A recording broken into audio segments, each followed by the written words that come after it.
இன்டெலிஜென்ஸ்ன்ற ஒரு விஷயம் நமக்கு ஸ்கூல்லையோ காலேஜ்லயோ நிறையவே மார்க்ஸ் கிடைக்கிறதுனால வர்ற ஒரு விஷயம் கிடையாது. லைஃப்ல நம்ம ஃபாலோ பண்ற ஹேபிட்டை வச்சும் நம்முடைய லைஃப் ஸ்டைலை வச்சும் நம்ம எடுக்கிற டிசிஷன்ஸை வச்சும் நம்மள இன்டெலிஜென்டா இல்லையான்னு சொல்லுவாங்க.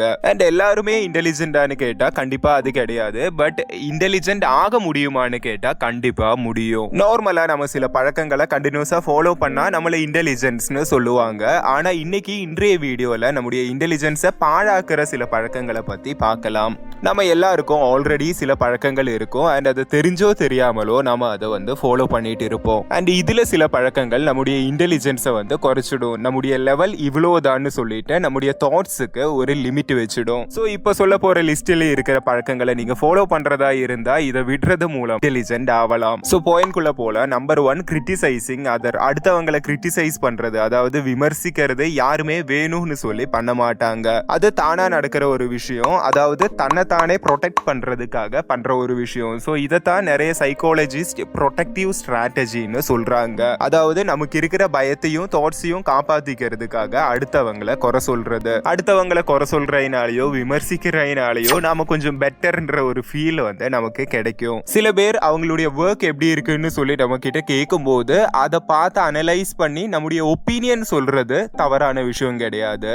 இந்த உலகத்தையும் அதில் இருக்கிற மனுஷங்களையும் அனலைஸ் பண்றதுன்றது ரொம்பவும் இம்பார்ட்டன்டான, எல்லாருக்கும் தேவையான ஒரு ஸ்கில் தான். ஆனா அதே ஒரு விஷயத்தை அடுத்தவங்களை கிரிட்டிசைஸ் பண்றதுக்காக யூஸ் பண்ணும்போது அது அவ்வளோ நல்ல விஷயம் கிடையாது. இப்படி பண்ணும்போது நம்ம யார்கிட்ட சொல்றோமோ அவங்களுக்கு கூட நம்மளை பிடிக்காம போகலாம். ஏன்னா ஒருத்தவங்க கிட்ட இன்னொருத்தவங்களை பத்தி குறை சொல்லும் போது அவங்கள அது யார் குறை சொல்றாங்களோ அவங்கள நேரோ மைண்டட்னு சொல்லுவாங்க. நம்ம ஏன் அடுத்தவங்களை குறை சொல்லணும்? நம்ம ஒருத்தவங்களை அறிவு கெட்டவ, இன்டெலிஜென்ட் இல்ல, ஸ்டூபிட், ஃபூல் அந்த மாதிரிலாம் சொல்லும்போது நாம கொஞ்சம் அறிவானவன்ற ஒரு ஃபீல் நமக்கு கிடைக்கும். இப்போ அடுத்தவங்க ட்ரெஸ்ஸிங் நல்லா இல்லைன்னு சொல்லிட்டு நம்ம யாருக்கிட்டையாச்சும் சொன்னோம்னா நம்ம ட்ரெஸ்ஸிங் நல்லா இருக்குன்னு சொல்லிட்டு அந்த குரூப்ல இருக்கிறவங்க நினைப்பாங்க.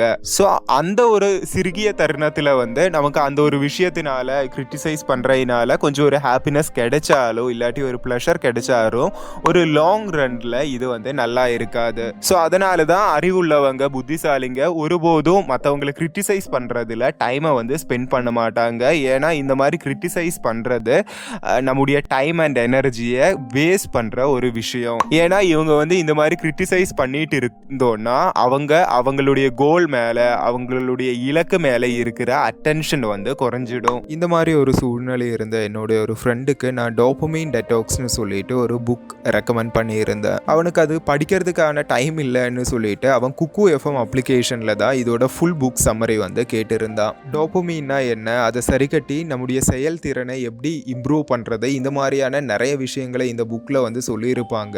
கண்டிப்பாக நீங்களும் இதோட புக் சம்மரி கேட்டு பாருங்க.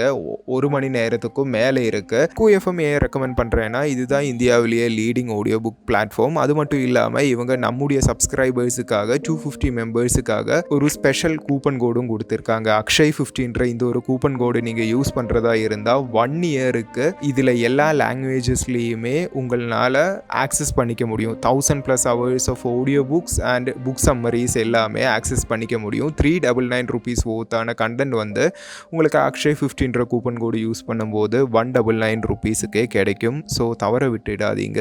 Link in description. அடுத்த ரெண்டாவது wasting money, need and want. இந்த 2 விஷயங்களுக்கும் ரொம்ப சின்ன டிஃபரன்ஸ் தான் இருக்கு. நாம இந்த உலகத்தில் எந்த மூலையில போனாலும் அட்வர்டைஸ்மெண்ட்ற ஒரு விஷயம் இருந்துட்டே இருக்கும். அதை பார்த்து நம்ம நிறைய வாட்டி டெம்ப்ட் ஆயிடுவோம். நம்முடைய வருமானம் கூட இன்க்ரீஸ் ஆகுறத பொறுத்து நம்ம பார்க்குற அட்வர்டைஸ்மெண்ட்டும் மாறிட்டு இருக்கும். அதாவது இப்போ உங்களுக்கு ஒரு ஃபோன் தேவையா இருக்கு. ஸோ அதனால ஒரு ஃபோன் வாங்கணுன்றது நீடுனா ஐஃபோன் தான் வாங்கணுன்றது தான் வாண்ட். ஸோ பேசிக்கா சொல்லணும்னா அறிவாளிங்க காசு விஷயத்திலையும் ரொம்பவும் கவனமா நடந்து கொள்வாங்க. இவங்க நீட்ஸையும் வாண்ட்ஸையும் கரெக்டாவே பேலன்ஸ் பண்ணுவாங்க. நார்மலா நம்ம ஒரு விஷயத்த வாங்கணும்னு சொல்லி நினைப்போம். அப்படி இருக்கும்போது நம்முடைய பிரெயின் எப்படியாச்சும் நம்ம அந்த ஒரு விஷயத்த வாங்கிடணும்னு சொல்லி நம்மளை மோட்டிவேட் பண்ணும்.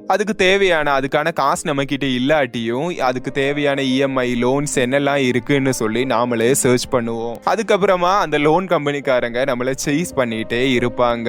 நம்மளும் சரின்னு சொல்லி அந்த ஒரு ப்ராடக்ட்டை வாங்கிடுவோம். தென் அதுக்கப்புறமா எவ்ரி மந்த் இஎம்ஐயும் கட்டிட்டு இருப்போம். அண்ட் இது அதோட நிக்க போறதும் கிடையாது. நம்முடைய ஆசைகள் நம்முடைய வருமானத்தை பொறுத்து அதிகமாயிட்டே இருக்கும். பட் சேவிங்ஸ் மட்டும் ரொம்ப ரொம்ப கம்மியாகவும் இருக்கும். ஸோ இதுக்கு தான் நம்முடைய காசை வந்து நீட்ஸ் எது வான்ஸ் எதுன்னு சொல்லி புரிஞ்சுட்டு நீட்ஸுக்கு அதிகமாகவும் வான்ஸுக்கு ரொம்பவும் கம்மியாகவும் யூஸ் பண்ணணும். ஸோ இதுக்கு தான் 50-30-20 ரூல். அதாவது நம்முடைய மாச சம்பளத்தில் 50% நம்முடைய நீட்ஸுக்காக, அதாவது நம்முடைய பில்ஸ், க்ரோசரிஸ், இந்த மாதிரியான விஷயத்துக்காக வந்து ஸ்பெண்ட் பண்ணலாம். தென் அடுத்த 30% வந்து நம்முடைய வான்ஸுக்காக, நமக்கு ஏதாச்சும் புது கார் வாங்கணும்னாலோ, பைக் வாங்கணும்னாலோ, புது ஏதாச்சும் மொபைல் வாங்கணும்னாலோ, இல்லாட்டி அந்த வருஷம் நமக்கு ஏதாச்சும் வெக்கேஷன் போகணும்னாலோ அந்த ஒரு 30% மட்டும் தான் எடுத்து செலவு பண்ணணும்.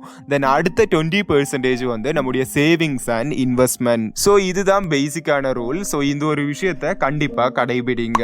மூணாவது இர்ரெஸ்பான்சிபிள் ஆட்டிடியூட். இர்ரெஸ்பான்சிபிள் ஆட்டிடியூடுன்றது சினிமாக்கள்ல ஹீரோக்களுக்கு பார்க்கறதுக்கு ரொம்ப நல்லா இருக்கும். ஆனா இதே ஒரு விஷயம் ரியல் வேர்ல்டுல இருந்தா கண்டிப்பா அவங்கள ரொம்ப கேவலமா தான் பார்ப்பாங்க. கண்டிப்பா ஒரு பொறுப்பு, ஒரு ரெஸ்பான்சிபிலிட்டின்றது இல்லாத வரைக்கும் மத்தவங்க நம்மளை ஏதோ ஒன்று சொல்லிட்டு தான் இருப்பாங்க. ரெஸ்பான்சிபிலிட்டி இல்லாம இருக்கிறதுனால கொஞ்சம் கூலா இருக்கலாமேன்னு தவிர கொஞ்சம் அறிவானவங்கன்னு சொல்லவே மாட்டாங்க. அறிவானவங்களுக்கு தெரியும், ஒரு வேலை இருந்தா அதுக்காக கஷ்டப்படணும், ஒரு மீட்டிங் இருந்தா அதுக்காக ப்ரிப்பேர் பண்ணணும், ஒரு வாக்கு கொடுத்தா அதை வந்து நிறைவேற்றணும்னு சொல்லிட்டு. அண்ட் இந்த ஒரு சொசைட்டில கூட இந்த மாதிரி ரெஸ்பான்சிபிளா இருக்கிறவங்களுக்கு தான் மரியாதையும் கிடைக்குது. அவங்கள தான் நிறைய பேர் நம்பவும் செய்வாங்க. ஏன்னா அறிவானவங்களுக்கு, எதனாலன்னா அறிவானவங்களுக்கு ரெஸ்பான்சிபிளா இருக்க தெரியும்ன்றதுனால. ஸோ நீங்களே உங்களை பத்தி யோசிச்சு பாருங்க. நீங்க இப்போ உங்களுக்கு ஒரு வேலை கிடைச்சிருக்கு, ஸோ அதை வந்து உங்களுக்கு அவுட் சோர்ஸ் பண்ணணும்னா நீங்க யாருக்கிட்ட கொடுப்பீங்க? ரெஸ்பான்சிபிள் உள்ளவங்களுக்கா இல்ல அது இல்லாதவங்களுக்கா? ஸோ அதனால always be responsible. Next point, relying too much on others. நிறைய முறை நாம இந்த ஒரு விஷயத்த வந்து கேள்விப்பட்டிருப்போம். நான் அவனை நம்பி ஏமாந்துட்டேன், நான் அவனை நம்பினதுதான் மிகப்பெரிய தவறுன்னு எல்லாம் சொல்லி கேள்விப்பட்டிருப்போம். ஸோ இது மேல அறிவுள்ளவங்களுக்கு நல்ல ஒரு கிளாரிட்டியே இருக்கும். இவங்க வந்து சக்சஸ்ஃபுல் ஆகணும்னா யாரு மேல நம்பக்கூடாது, யாரை வந்து நம்பணுன்ற விஷயத்துல இவங்களுக்கு நல்ல ஒரு கிளாரிட்டியே இருக்கும். எங்கேயாச்சும் போகணும்னாலோ ஏதாச்சும் ஒரு வேலை பண்ணணும்னாலோ நம்ம எப்பவுமே மற்றவங்களை டிபெண்ட் பண்ணிட்டு இருந்தா அதுவே நம்முடைய ஒரு வீக்னஸா மாறிடும். ஸோ இந்த ஒரு விஷயத்த கட்டாயம் ஞாபகம் வச்சுக்கோங்க. அடுத்தவங்க மேல எப்பவுமே டூ மச்சா டிபெண்ட் ஆகாதீங்க. அஞ்சாவது, லிவிங் இன் த பாஸ்ட். கடந்த வாழ்க்கையை பத்தி யோசிச்சுட்டு அப்படியே வாழறது ரொம்பவும் தவறானது. ஒருபோதும் நம்முடைய பாஸ்ட் லைஃபை நம்மளால மாற்ற முடியாது. அது மட்டும் இல்லாம அது நம்முடைய பிரசன்ட் லைஃபை கூட பாதிக்கும். ஸோ அதனாலேயே நம்முடைய பாஸ்ட் நினைச்சுக்கிட்டு ஒருபோதும் நம்முடைய பிரசன்ட வந்து பாழாக்க கூடாது. பாஸ்ட்ல நம்ம சில டைம்ஸ் நிறையவே மன்னிக்க முடியாத விஷயங்கள் கூட பண்ணியிருப்போம். பட் அதெல்லாம் வந்து பாஸ்டான ஒரு விஷயம். பாஸ்ட்ல நம்ம அந்த மாதிரி எல்லாம் பண்ணையினால தான் நம்ம இன்னைக்கு வந்து இந்த நிலைமையில இருப்போம்.